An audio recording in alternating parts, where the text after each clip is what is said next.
Hoje o vídeo é sobre TDAH, o transtorno do déficit de atenção com hiperatividade.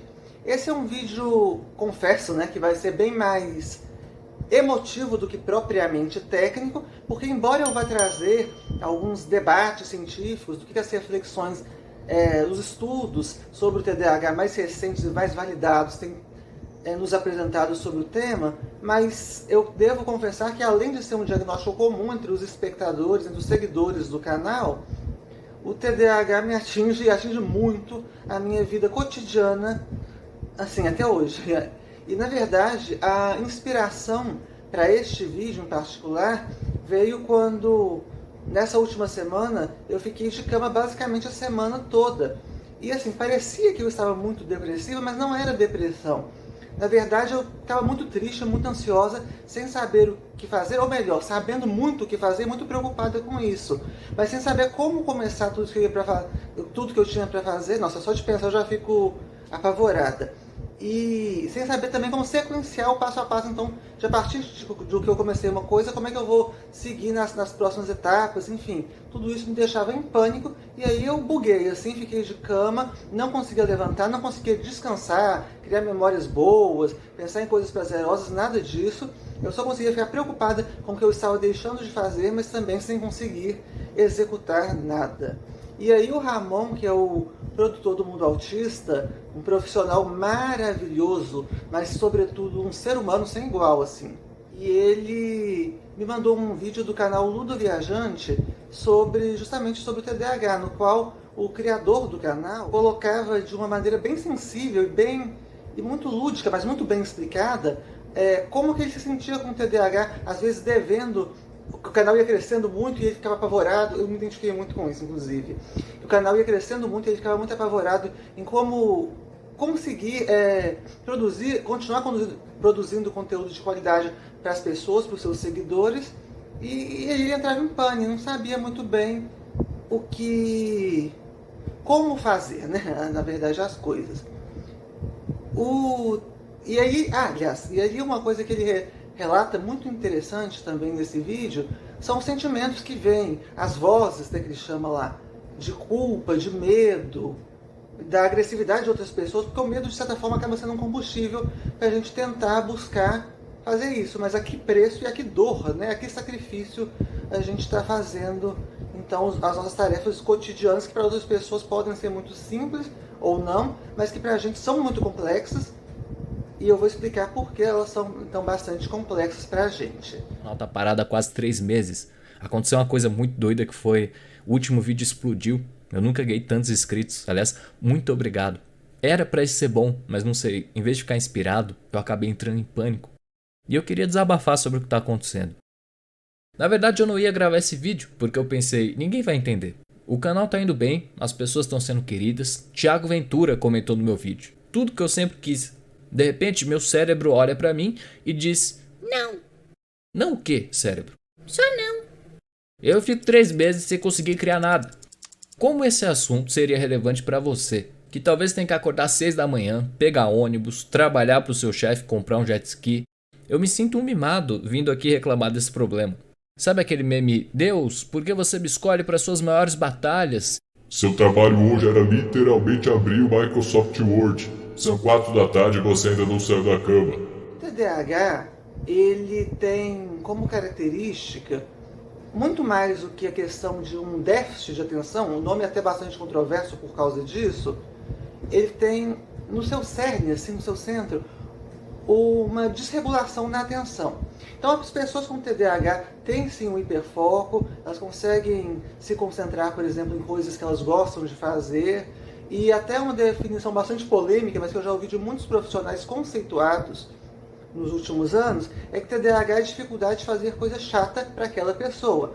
Porque eles têm até uma explicação mais técnica de como o cérebro vai funcionando, as áreas que vão sendo...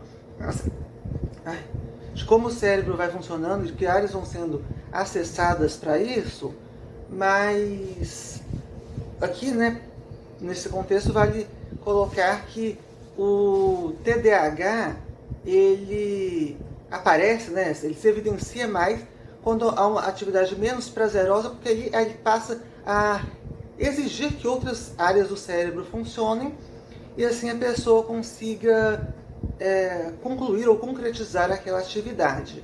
E a pessoa com TDAH ela não tem as funções executivas tão bem desenvolvidas, o que significa que questões de gerenciamento de tarefas, o sequenciamento que eu falei, a própria questão assim de memória de trabalho, o que eu acabei de fazer, agora quais são os próximos passos, tudo isso é muito comprometido no TDAH, essas funções executivas. Então, a pessoa com TDAH, ela acaba sendo muitas vezes, principalmente em ambientes mais coletivos e cooperativos, sendo considerada uma pessoa preguiçosa, irresponsável. Eu mesma já fui muito considerada isso, embora eu seja muito até bastante produtiva. Mas assim, quando o meu TDAH, entre aspas, ataca, eu não consigo fazer nada, porque é como se eu realmente bugasse e não tivesse condições de viver, assim, como se eu estivesse vegetando. Desculpa, mas a palavra é essa que me vem à mente. E assim, eu já fui muito julgada por causa disso, no ambiente de trabalho principalmente, até por pessoas que me queriam muito bem, mas também por pessoas que não queriam tão bem, queriam até se aproveitar disso, enfim. Mas eu fui muito julgada nesse sentido, porque como alguém preguiçosa e irresponsável que atrasa demandas, principalmente quando há uma empresa que você tem que seguir uma meta, um planejamento bem específico, eu não conseguia fazer aquilo também. E a gente se ancora, a nossa sociedade, em uma noção de produtividade, que é legal, é importante, mas às vezes a gente esquece de olhar com gentileza, como o vídeo do Viajante dizia, né? Para quando a gente não consegue atingir essa produtividade que tanto cobram da gente, porque as pessoas vão cobrar e vão falar o tempo todo. Então, eu comecei a ficar cada vez, eu cheguei a sair de um emprego CLT que eu tinha recentemente, para me dedicar mais ao canal. E mesmo assim, os primeiros tempos assim no canal, eu estava com muita dificuldade, ainda estou, para ser sincero, agora que eu estou me recuperando. Mas assim, para conseguir focar e organizar nas coisas que eu deveria fazer nessa nova fase da minha carreira de produtora de conteúdo e jornalista e escritora. Então, está sendo, né, um grande desafio. E quando eu saí dessa empresa, eu saí com sentimentos mistos, assim. Eu estava muito feliz, é uma empresa que foi uma cultura muito bacana comigo, mas ao mesmo tempo eu me culpava muito por não ter conseguido atingir o resultado satisfatório conforme uma média, né, os critérios padrões, digamos assim. E esse misto, né, de medo, de culpa, de você se sentir inferior, porque se o critério é a produtividade, se a produtividade está abaixo, você pode ser uma pessoa genial, mas você nunca vai se sentir genial, você vai se sentir sempre aquém dos outros. Isso é muito sério. Minha autoestima ficou muito arrasada e, além disso, o que a gente geralmente faz quando a gente, né, tá com a autoestima arrasada, tá triste por algum motivo? A gente vai relaxar, a gente vai descansar, se divertir. Eu não conseguia, porque o meu hiperfoco, por exemplo, como autista, são os filmes, é cinema. Eu colocava um filme para eu assistir, aí eu passava uma mosca assim, mosca, quando eu vi, eu esqueci que estava vendo o filme, já fazia outra coisa, a casa começava a se bagunçar, porque eu pegava um copo de Toddy, aí pegava uma coca, esquecia que eu pegar a coca, e depois pegava outra coisa, enfim, tudo virava uma confusão muito dolorosa para mim. E aí, nesse contexto, é importante, claro, a questão da medicação e de uma terapia que ajude justamente tanto uma terapia ocupacional, principalmente nas pessoas mais jovens, mas uma psicoterapia com foco em cognição e comportamento, porque a gente precisa desenvolver essas habilidades, mas não é que a gente vai conseguir sempre.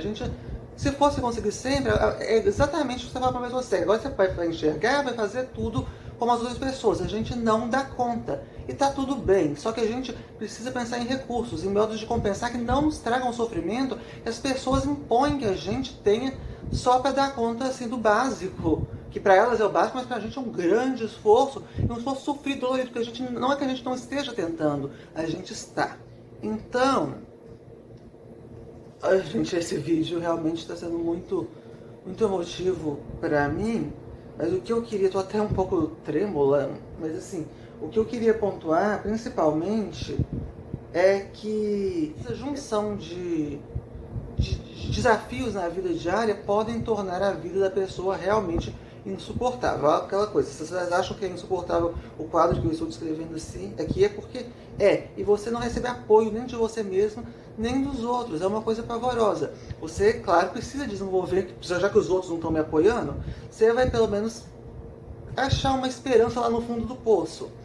Só que nesse sentido, é nesse lugar que eu tô, assim, eu cheguei ao fundo do poço, eu fiquei uma semana de cama, péssima, e agora eu tô aqui de volta produzindo conteúdo e espero de verdade contribuir com vocês. Eu conto com vocês, assim, e agradeço muito por não desistirem de mim. Eu estou aqui e eu amo esse canal. Beijo. Mas é isso aí, pessoal, espero que vocês tenham gostado. E lembrem, o autismo realmente está muito mais no nosso dia a dia do que a gente pensa, tá bom? Não vamos julgar. Vamos sempre buscar acolher. Beijinho, pessoal. Tchau, tchau.